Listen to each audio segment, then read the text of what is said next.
안녕하세요, 이혜란입니다. 오늘은 북한의 귀신병을 비롯해서 북한과 관련된 이야기를 나눌까 하는데요. 우리 이용길 전 북한 이 고위군관 운전병을 지냈고, 지금은 저기 FC 보험회사 그죠? 네. 보험회사에서 일하고 계신 이용길 선생님 모셨습니다. 어서 오세요. 예, 안녕하십니까. 그 회사 이름이 정확히 뭐죠?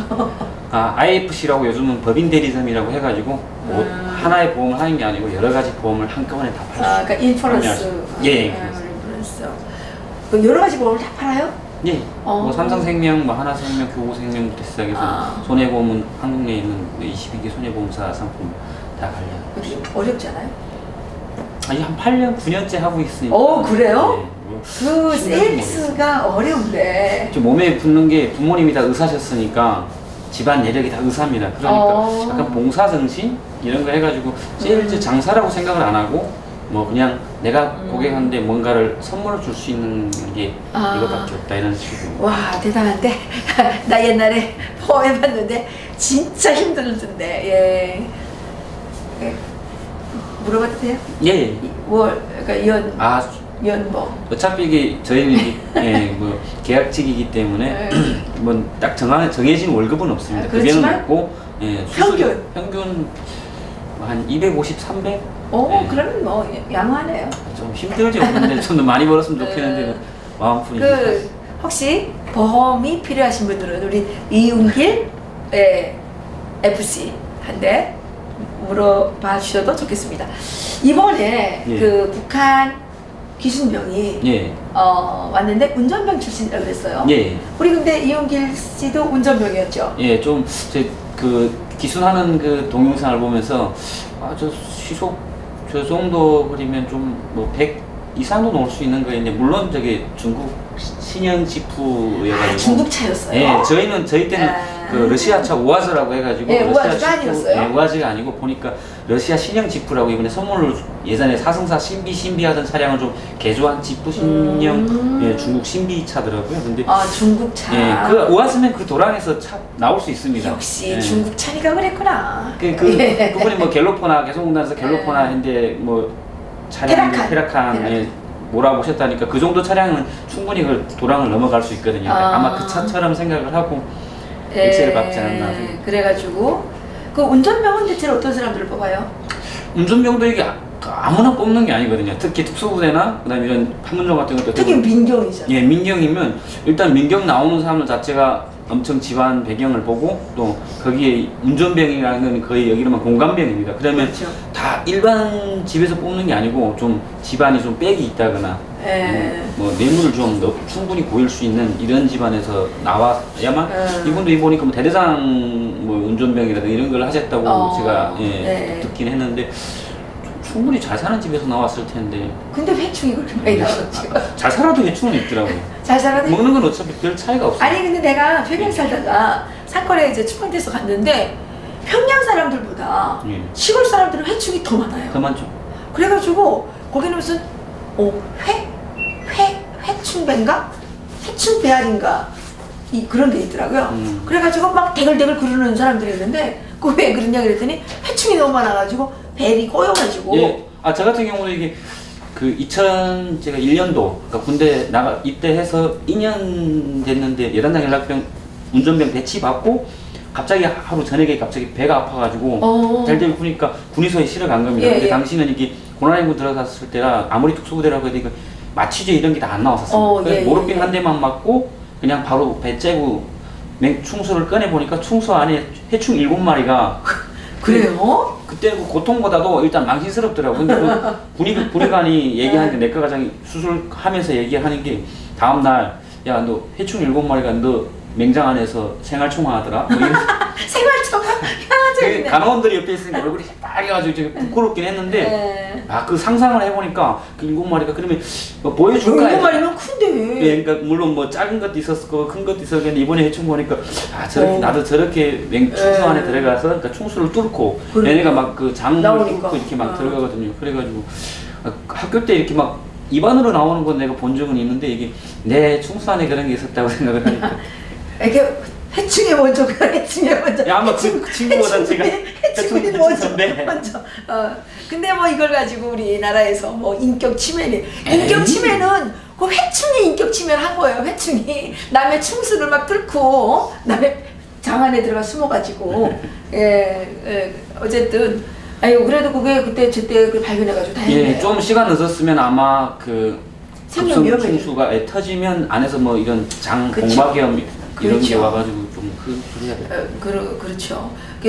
그 운전병들은 그래도 훈련도 별로 좀 안 하죠. 훈련 좋은 게 훈련은 정상적으로 참가 안 해도 됩니다. 자유주의 많이 하고. 자유주의 많이 하고 저녁엔 처음으로 또 연애도 많이 나가서 그것까지 막 연애 많이 해서 내가 보니까 밖에 나가서 막 이렇게 망집이라고 해가지고 여자 딸이 있는 집에서는 아이가 운전병이고 외단장 연락병이면 좀 뽑아 먹을 게 많겠다, 아니면 오배 먹을 게 많다 하면 그 어머니들이 장모님 되실 분들이죠. 아 쟤는 우리 집 사이라고 집에 와서 이렇게 술도 좀 주고 밥도 먹이고 하면 거의 안에서 안 먹거든요. 밖에 나가 많이 먹고 그래도 해충은 생깁니다. 그래도 해충은 생긴다. 그리고 여자를 꼬신다. 그럼 나가서 그 집 하다가 뭐 제대될 때 그냥 도망치던가. 아빠 엄마는 그 시골 지방 여자를 안 좋아하거나 이런 게 있거든요. 그렇죠.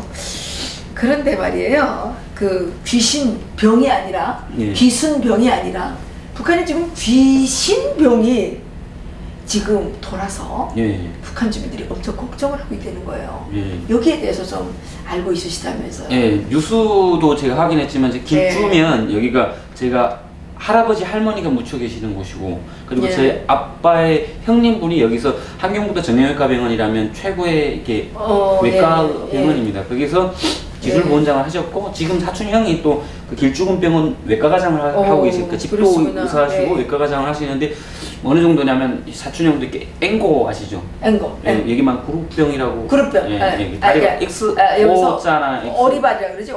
오리발된 걸 이렇게 수술을 해서 표계감까지 이 정도까지 수술을 하신 분인데, 제가 여기 이 풍계리라는 게 배감하고 명천 쪽 들어가는 쪽이거든요. 그럼 여기를 자전거 타면 4시간을 갑니다. 여기가 보면 길주 영북, 영남구, 길북 이렇게 나눠져 있는데, 그래가지고 거기 이제 제도. 제도 유명한 게 길주 팔푸공장이라고 있거든요. 맞아요. 팔푸공장 옆 골목으로 해서 자전거 타고 4시간 달리면 그 풍계리 쪽입니다. 그쪽을 한번 간 게 우연히 이렇게 국군포로 출신들이 그쪽에 많이 산다고 해가지고 그쪽에 광산, 탄광, 뭐 이런 농장 이게 많습니다. 그래가지고 그 국군포를 한국에 보내주면 한국 쪽에서 가족들이 한 2천만 원을 준다 해가지고 그거 대리를 한번 갔던 적이 있었거든요. 그래가지고 그쪽도 가보고. 가봤군요. 가보긴 했는데 그때 당시까지는 저희는 몰랐어요. 여기 그냥 군사 위수구역이라고 해서 못 들어간다는 것만 알고 있었지, 여기서 뭐 핵실험한다고 이것까지는 그때가 2005년도였는데 몰랐었어요. 근데 최근에 사촌 형이 전화가 와가지고 핸드폰 좀 사게 돈 좀 보내달라. 이제 북한 핸드폰 다 사용하니까 얼마면 돼요? 그러니까 한국 돈 한 200만 원만 좀 도와달라고 하셔가지고 비싸네. 제가 일단 돈이 없어가지고 한 50만 원 먼저 보내드리고 그냥 나중에 좀 더 차라리 핸드폰으로 보내놨잖아요. 못 가니까. 그리고 또 대한민국 핸드폰이면 어차피 또 걸리면 중심원 수술소 가야 돼. 근데 형이 얘기하시더라고요. 형, 안 그래도 이것 때문에 여쭤봤습니다. 형, 핵실험 이런 소리 못 들었어요? 하니까 아니 핵실험은 모르겠고 그냥 이게 지진처럼 이런 게 있어가지고 그게 그 인민반에서는, 그러니까 인민반이나 당세포 총회 이런 데서 얘기를 한답니다. 이렇게 우리 자의적 군사 실험을 하기 때문에 조그만 그러니까 진동이 있을 수 있는데 이 정도는 넘어간다. 근데 그걸 당원들한테는 얘기하는데 아마 인민반까지는 자세히 얘기를 안 하더라고요. 근데 최근에 형이 얘기하시는 게 4월달에 전화 왔었는데, 병원에 입원했는데 출산을 했는데 애가 이게 낳자마자 소아마비는 자기가 본 적이 없다. 근데 기형검사는 북한에 해보진 않는데 나와서 보니까 이게 다리가 한쪽이 이만큼 없다고 하더라고요. 발목이 그러니까 짧게 나왔다. 근데 자기도 기형아는 이게 병원에서도 처음이었다고. 그래가지고 근데 최근에 들어서 그런 사람들이라거나 좀 아파서 그러니까 두통이라는 정도가 아니고 머리가 이렇게 막 빠개질 것 같다고 수술을 요구하는 그런 환자들이 병원에 많이 들어온다 그러더라고요. 요즘 길주군병원이 엄청 환자들이 넘쳐가지고 병동이 모자라다 이렇게 얘기를 들었었어요. 그 무슨 신문에 나온 거 보니까 생식기가 없는 사람까지 막 태어났대요. 그 어떻게 보면 그 일본 뭐 이런 그 먼저 베트남 때나 그러니까 아니면 히로시마 예전에 그 히로시마 원자 폭탄 소련 때도 그 우크라이나 우크라이나 그쪽에 체르노빌 체르노빌 원전 그때도 그 주변에 뭐 지금도 뭐 기형아가 태어나고 하는 것처럼 아마 이게 그 어차피 핵실험 자체가 뭐 진동과 뭐 열 순간의 열, 빛 이게 아마 거기에다 또 뭐 방사능 뭐 그런 그러니까 게 있으니까 이게 피폭 피해라고 원폭 피해라고 보면. 그러니까요. 이건 뭐 미국이 핵폭탄을 투하해서가 아니라 스스로의 핵폭탄에 의해서 지금 그 방사선에 의한 오염이 나타나고 있는 거 아니에요. 근데 제일 겁이 나는 건 저는 개인적으로 생각을 하면 지질 쪽으로는 잘 모르긴 한데 여기가 보면 백두산 줄기거든요. 그렇죠. 그러면 여기서 백두산에서 여기가 진짜 뭐 거리는 차로 가면 한 4시간, 5시간 정도 거리밖에 안 됩니다. 그 직선거리 진짜 가까워요. 네. 왜냐면 그게 땅으로 계산, 그렇죠. 지하로 계산하면 엄청 또 이게 줄기가 백두산 줄기인데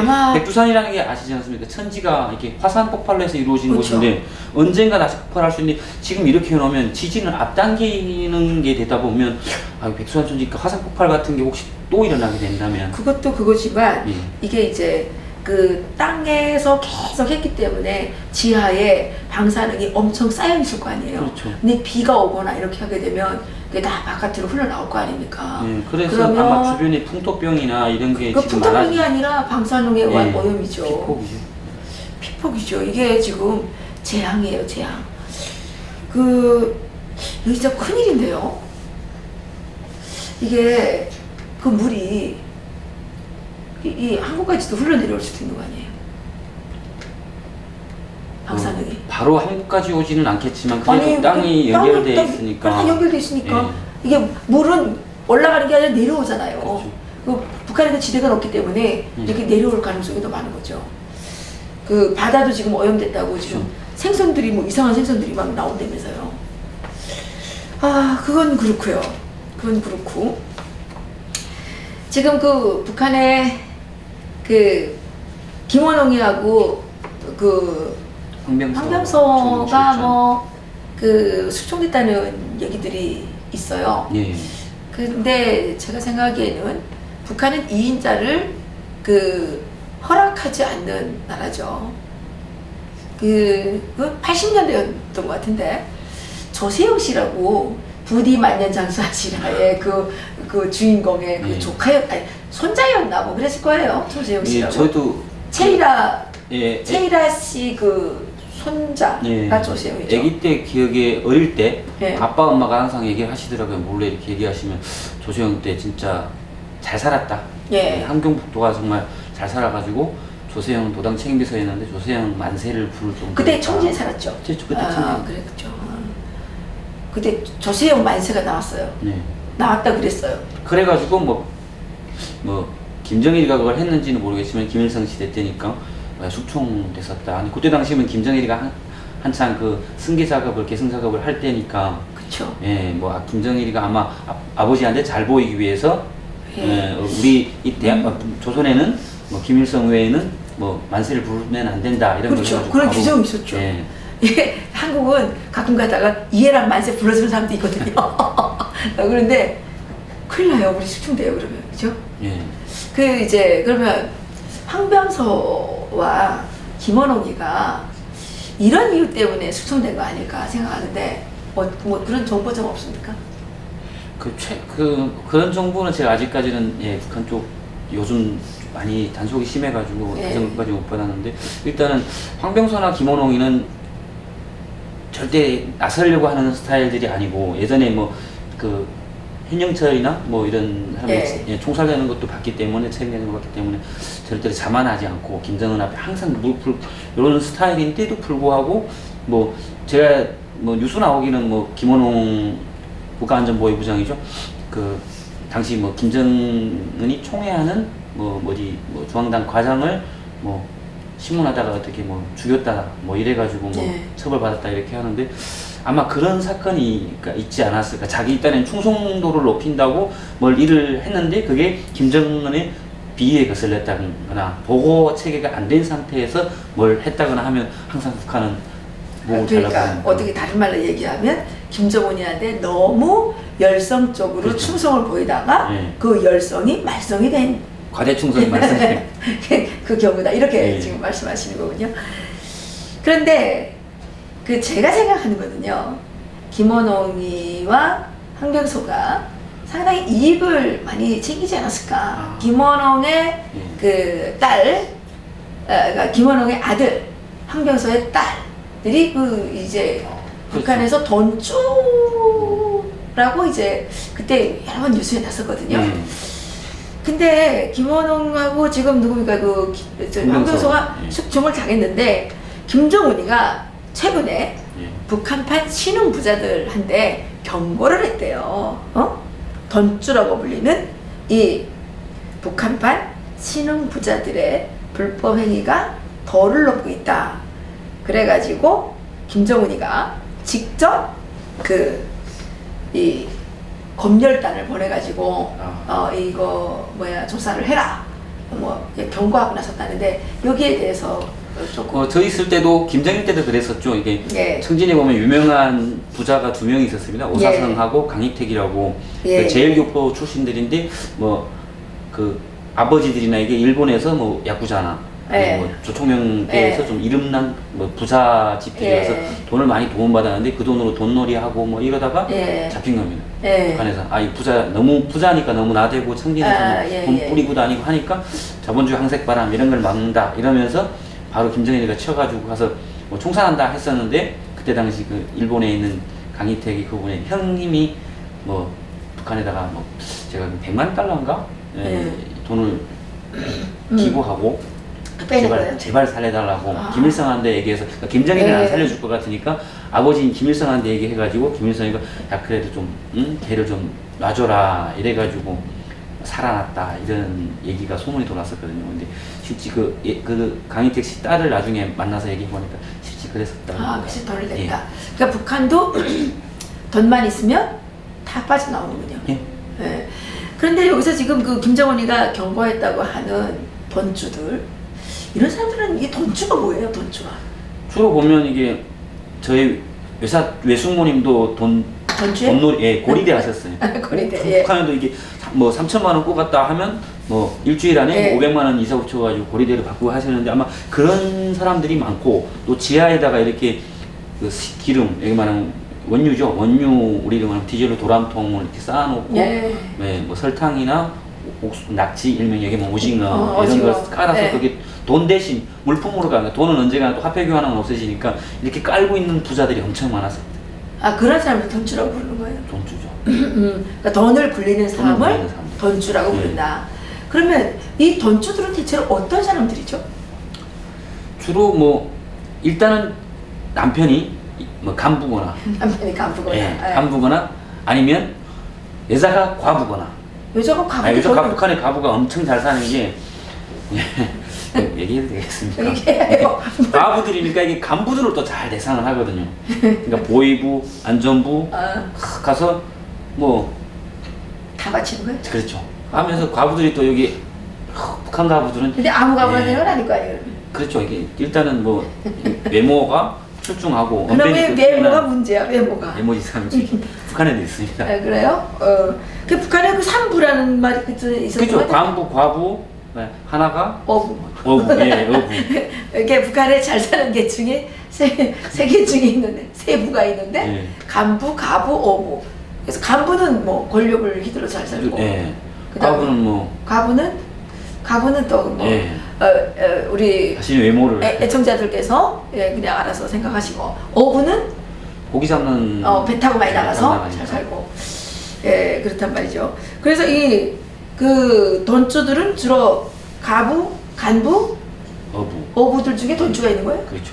거의 이 사람들이 북한의 경제를 휩쓸고 또 요즘 같은 경우에는 이렇게 북한이 약간 좀 자본주의 시장 경제를 받아들이면서 조금씩 받아들이면서 중국 쪽으로 해가지고 외화벌이라고 해가지고 외화벌이 지배인들이죠. 뭐 사장들이 외화벌이 기업소 사장들이 소상 및 지배인이라고 하는데 그 사장들이 보위부나 군부를 뒤에 업고 약간 불법적인 장사 중국하고도 하고 뭐 걔들은 오죽하면 뭐 한국 쪽하고도 장사를 해도 괜찮다. 그렇군요. 이 정도.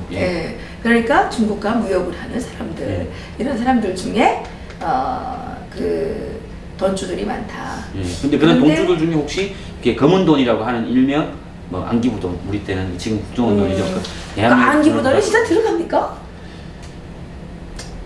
제가 뭐 정확히 안기부에서 들어간 건지는 모르겠지만 그렇지만? 이렇게 외화벌이를 통해서 그러니까 네. 어차피 국정원 직원들도 본인 명함 안 쓰시니까 뭐 대외 뭐 이런 명함이 따로 있으니까 그런 분들 통해서 아마 북한의 정보를 빼내기 위해서 저도 예전에 그 뭐 국정원 쪽은 아니고 많은 분이 이렇게 뭐 그런 걸 좀 알아봐라 길쭉은 그 품토 흙을 좀 가져오라거나 좀 가져왔어요. 그때 가져왔었습니다. 아, 거기 방사능 나왔어요, 진짜. 그 부분까지는 안 알려주시더라고요. 아, 그래요. 네.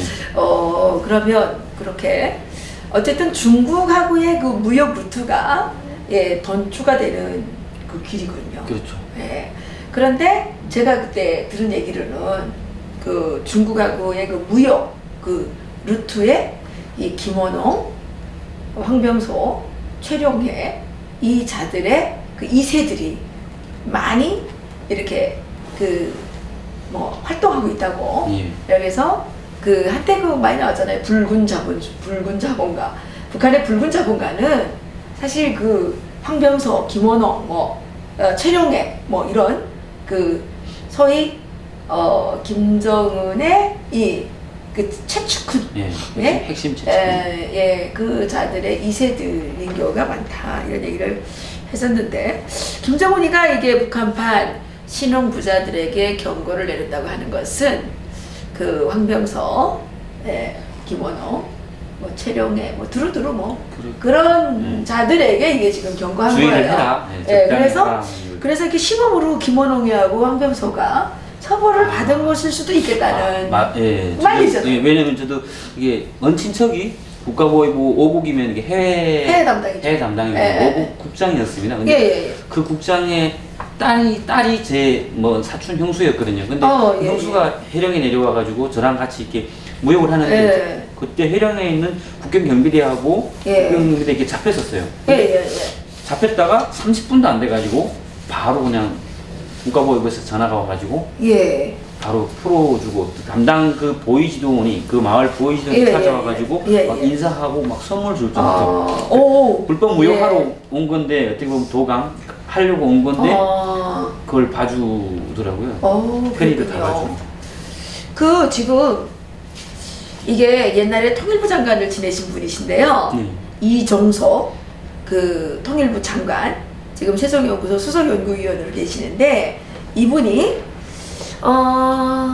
이게 12월 3일날 칼럼을 하나 냈어요. 뭐냐면 제재를 통해서 북한을 굴복시키겠다는 생각은 희망 고문일 뿐이다 이렇게 이제 얘기를 했어요. 그래서 지금 트럼프 대통령과 유엔이 하고 있는 이 대북 제재가 김정은을 굴복시킬 수 없다 이렇게 얘기하면서 김정은을 이제 이렇게 김정은의 대북 제재를 풀고 지금 대북 지원을 해야 된다는 취지의 글을 쓰셨는데요. 이분이 예전에 통일부 장관도 지내신 적이 있으시고 대표적인 햇볕 정책을 지지하시는 분 중에 한 분이시거든요. 그래서 이런 분들이 글을 쓰시면 이게 또 좀 문제가 돼요. 그죠?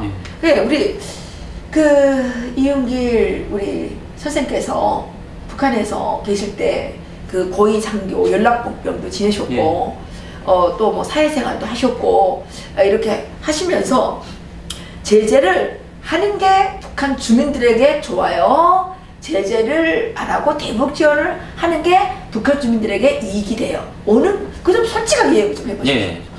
일단은 뭐 제가 대북 제재가 들어갈 때가 아마 94년도 96년도 핵실험 그렇죠. 이후부터였고요. 근데 그때 제가 군대에 입대할 때거든요. 98년도. 예. 99년도 김대중 대통령이 찾아왔었고 그때 뭐 우리는 적들이 앞에서 웃고 오지만 뒤에서는 칼을 갈고 있다. 그래서 준전시 그 참호 파고 들어가서 뭐 전쟁 준비하라. 총창 갈아라.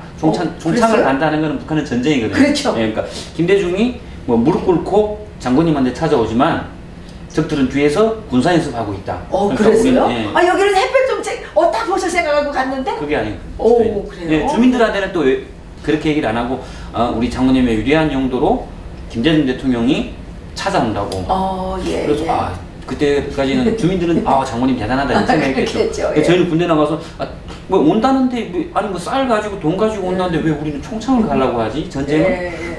그러면 그때 바로 여단 정치원이 강의를 들어오더라고요. 강의를 들어와가지고 강의록을 촥 펼치면서 얘기하시는 말하는 게 뭐 적들이 앞에서 저렇게 웃으며 다가오지만 뒤에서는 전쟁이어서 우리는 무조건 무력으로 남조선을 통일해야 된다.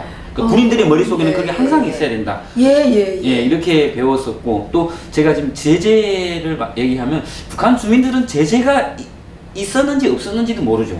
그쵸. 항상 계속 제재했으니까. 근데 뭐 미국이 계속 제재한다고 교육 받았으니까. 북한은 김일성이 뭐 죽기 전에 뭐 육성 녹음으로 그런 게 있더라고요. 뭐 우리는 제재를 해도 좋고 안 해도 좋다. 뭐 이런 식으로 항상 제재를 받아왔다는데 북한 주민들은 제재를 해도 상관없고 안 해도 상관없어요. 왜냐면 어차피 시장으로 다 먹고 사고 유통하기 때문에 그렇죠. 제재한다고 해서 뭐 원유나 뭐 북한에 들어오는 모든 게 주민들한테 안 가거나 그게 상관이 없거든요. 상관없고 뭐 어차피 오히려 제재 안 하고 뭐 지원을 하게 되면 그거는 뭐 북한 주민들에게 도움이 되나요? 그 제재 지원의 도움은 제가 쉽게 설명을 하면 96년도, 97년도, 98년도 이때는 북한 주민들은 주식이 당시는 옥수수였습니다. 아시지 않습니까?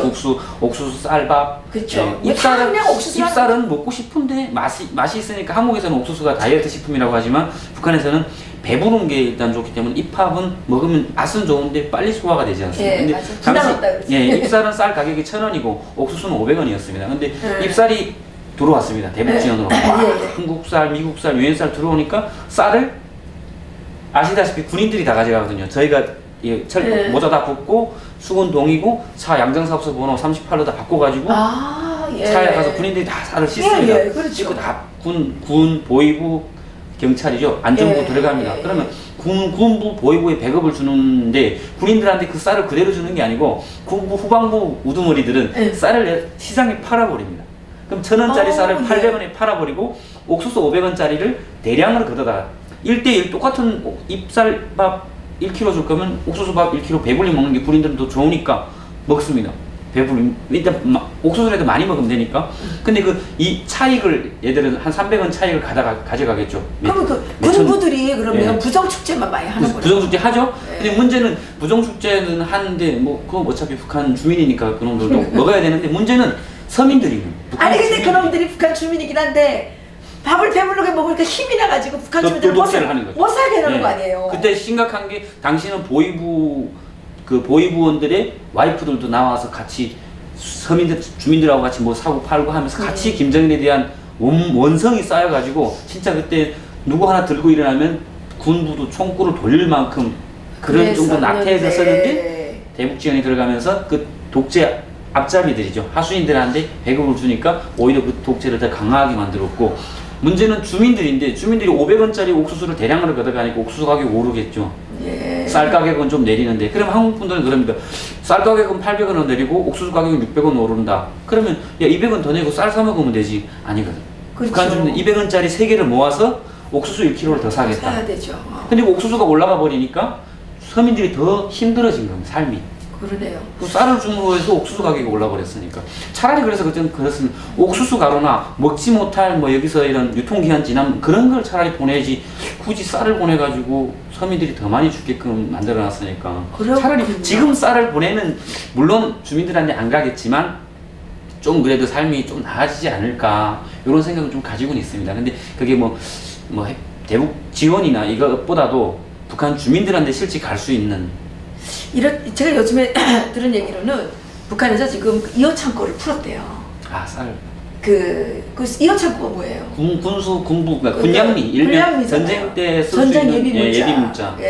근데 이 이어 창고를 왜 털었냐? 이 김정은이가 정신이 나가서 털은 건 아니고 지금 하도 그 주민들의 불만이 너무너무 올라가니까 이게 백성들도 좀 이렇게 좀 봐야 되는 처지가 돼가지고 그 이어 창고를 털었는데 문제가 뭐냐면 이어 창고를 털고 나니까 군인들 식량이 완전 부족하다는 거예요.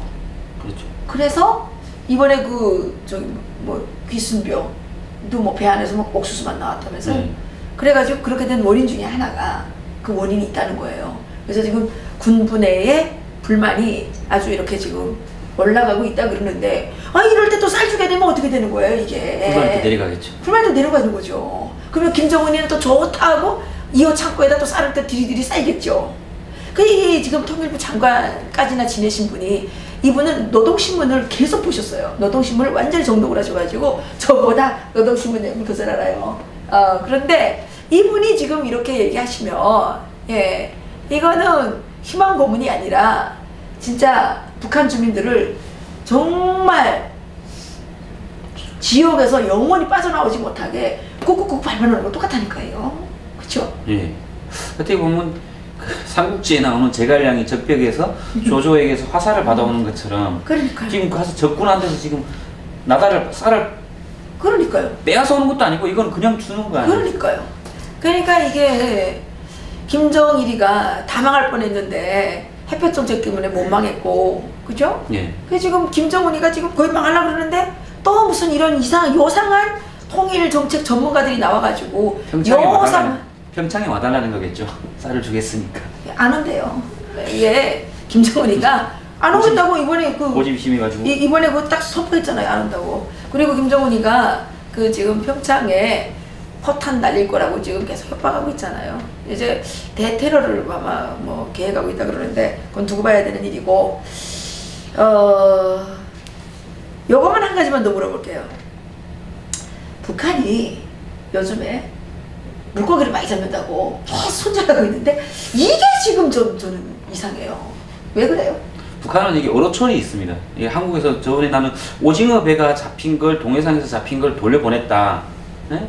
표류하다 잡혔다는데, 저 기사가 잘못 오르는 건지 아니면 정부가 뭔가를 잘 엎으려고 하는 건지 모르겠는데, 어로선언일 수가 없는 게, 오징어 잡이는 북한은 아시는 5, 6월입니다 주로. 그렇죠. 네, 5, 6월에 가서 그래서 막 겨울에 무슨 오징어가 잡혀요? 시장에 가면 그 냄새가 별다른 냄새, 그 어항 주변에 이런 항구 주변에 가면 오징어 별다른 냄새가 막 퀴퀴한 냄새가, 코랑코랑한 냄새가 막 나거든요. 혹시 한국에 예.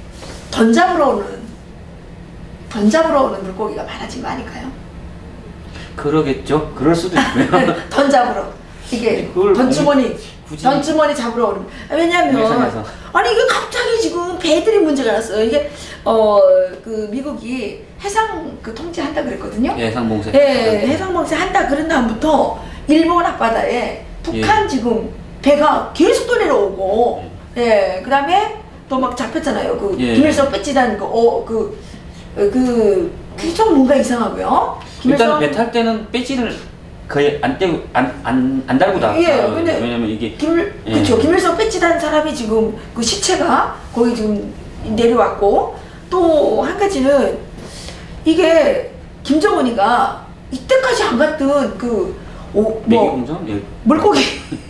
물고기 거기에 지금 계속 가서 지금 원래 김정일이도 그랬거든요. 희한하게 얘들은 물고기학은 잘해보더라고요. 뭐 물고기가 쌀을 대신할 수는 없을 텐데, 김정일 때도 멸대메기 공장, 양어장 뭐 이랬는데, 김정은이도 해령 그 국경 지역에서 500채인가 집이 쓰러진 그 홍수로 나갔는데 거기 가서 물고기 선물해주고 막 이러는 거 보면 물고기하고는 뭔가 인연이 깊은 정은이가 아닐까. 아니 저는요, 이 물고기 배를 어떻게 의심하냐면, 저 물고기 배가 혹시 던주머니를 나누는 배가 아닐까. 물고기를 잡으러 온 게 아니라 던주머니를 낚으러 온 배가 아닐까. 예, 뭐 이 TV를 누가 보시는지 모르겠지만 이 TV 보시는 분 중에 혹시 CIA 요원이 계시면, 예, 이거 아시는 분이 계시면 이거 좀 전달해 줬으면 좋겠어요. 저는 이 물고기 배를 이거를 좀 깊이 좀 참 세심하게 조사를 해야 된다라는 생각을 할 수밖에 없어요. 왜냐면 갑자기 흥진호 사건이 터진 거, 또 낚시배가 좀 또 뭐 어떻게 뭐 빠져서 또 어떻게 되는 거, 북한에서는 왜 시도 때도 없이 자꾸만 물고기 배가 떠내려와가지고, 예, 일본 해역에서 헤매지 않나, 그죠? 여기 또 왜 또 뭐 어뉴월에 잡아야 될 오징어 배가 왜 갑자기 이 12월 달에 왜 내려오나, 그죠? 네, 그리고 김정은이는 이게 뭐 까마귀 날짜 배 떨어진다고, 김정은이는 왜 갑자기 이때까지 안 가든 어로전투를 막 선전하면서 계속 거기 가서 현지 지도한다고 난리를 치지 않나. 이게 이상해요. 예, 우리 국민들이 잘 알아야 되는 내용들이 이런 겁니다. 지금 우리나라 대공 파트가 다 무너졌죠? 네. 예, 국정원, 대공 뭐 그게 폐지하고 없어졌다면서요? 없었고 기무사도 지금 압수수색 들어가고. 예, 거기다가 뭐 국정원도 또 무슨 국정원이라니 뭐예요? 저기 무슨 대외 안보 뭐라 대안보 전략 이름도 어려워가지고 잘 모르겠는데 ISIS 예, 뭐 이렇게 같이 ISIS 이렇게 이제 돼 있다 그러는데 이 잠깐만 물고기배를 타고 간첩들이 내려오는 게 아닌가? 예전에 원래 예전에 많이 내려왔어요. 그래서 걱정이 좀 돼요.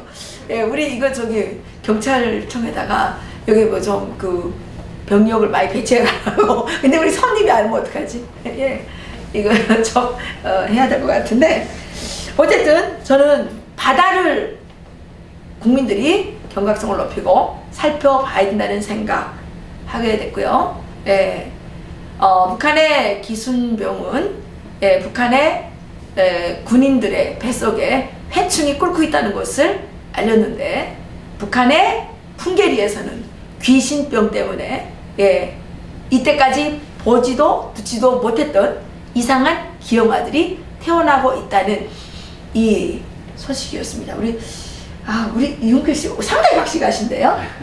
자주 오실 거죠? 예. 예. 오늘 이 자리를 통해서 제가 광고 하나 하려고 그러는데요. 이제 제가 우리 이해란 TV에 북한 청춘들의 고민 뭐 그냥 오락이 아니라 북한 청춘들은 이 정치, 사회, 문화적인 환경에 대해서 어떤 생각을 갖고 있는지 그런 것들을 좀 이렇게 토크 형식으로 풀어내는 시간을 마련하려고 하는데요. 이용길 씨한테 책임을 좀 맡기려고 그래요. 네, 오늘 이렇게 우리가 토크를 해봤는데 이용길 씨의 이 실력이 보통이 아닙니다. 이게 내공이 있어요. 그래서 그 유명한 정민우 중대장 지난번에 한번 나왔는데 잘하시더라고. 정민우 씨, 정유나 모르죠? 예. 아주 예쁜 아가씨가 있어요. 예, 거의 오미란급이에요. 오미란급. 오미란급. 첫사랑이 오미란 닮았다고 해서. 그래요? 안 믿겠어. 아니 이용길 씨는 북한에서 북한 여자들이 좋아하는 형이에요. 약간 두툼한 걸 좋아. 얼굴이 간부 형태잖아. 예. 그러니까 북한 여인들이 좋아하는 얼굴상이라고 한국 여자들은 여기서 안 통합니다. 여기서 안 통해요? 예. 야, 다시 북한으로 가야 되겠다. 그런데 캐나다에 지금 망명을 했는지 뭐 하여튼간 캐나다에 가 있는 탈북자들이 지금 추방 명령을 받았나 봐요.